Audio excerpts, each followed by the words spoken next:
Ditët e censurimit të amerikanëve në internet kanë mbaruar, tha sekretari i shtetit i SBA Marco Rubio.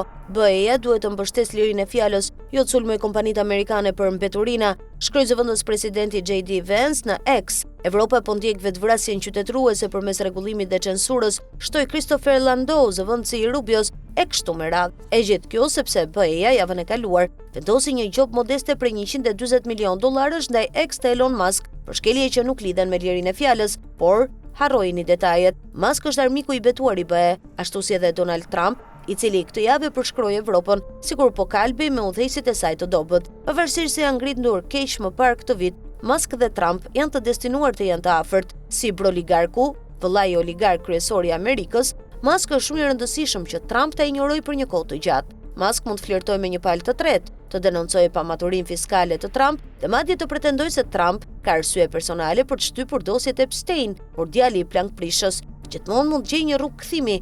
Ata kanë shumë armiq të përbashkët. E njëjta gjë vlen edhe për Trump dhe pjesën tjetër të broligarkisë, kur historianët vlerësojnë këtë epokë të populizmit amerikan, plutokratët e Silicon Valley me siguri do të gjykohen si fituesit e saj. Baza e punëtorëve të Trump duket se po e pranon këtë.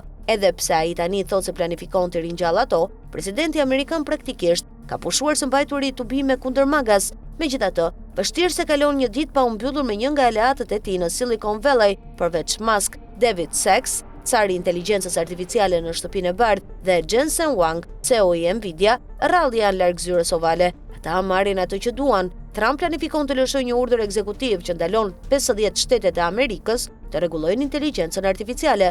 Duhet ketë një rregull kombëtar dhe asgjë më shumë, thot ai. Meqense nuk ka perspektivë për rregullore serioze federale, kompanitë e inteligjencës artificiale do të vazhdojnë të kenë liri veprimi.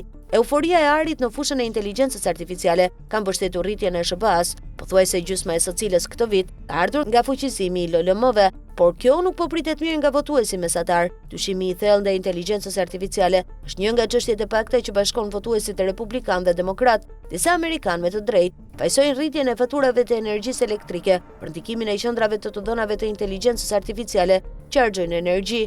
Shumë prej tyre kanë frikë se inteligjenca artificiale do t'u grabizë vendet e punës dhe të ardhurat. Sa më shumë që inteligjenca artificiale depërton në jetën e njerëzve, aq më vështirë do jetë të fajsohen emigrantët për problemet e tyre. Evropa e largët ofron një fajtore dhe më të dobët. Kostoja e kapjes së Trump nga Silicon Valley duket në rënien e vlerësimeve të tij të miratimit. Nëse Trump do të ndiqte tregun, ai do të përqendrohej te kostoja e jetesës. Kjo është ajo që nxiti fitoret e demokratëve në zgjedhjet e muajit të kaluar dhe mund të jetë çelësi i zgjedhjeve të mesit të mandatit të nëntorit të ardhshëm. Megjithatë, Trump vazhdon të shpërfillë krizën e përballueshmërisë si lajm të rrem, ndërsa i afrohet datëlindjes sot 80, aftësia e tij për të lexuar publikun duket se po zvoglohet. Një numër gjithnjë e më në rritje i republikanëve tani ndihen të afti kundër vjen. Dalja në pension e Marjorie Taylor Greene nga Kongresi është një mënyrë për të shmangur trenin e mallrave elektoral që ajo e shet të vi. Lëvizja e saj ishte gjithashtu një përpjekje për të ardhmen e magas, e cila do ta vendosë gjithnjë më shumë bazën kundër broligarkëve.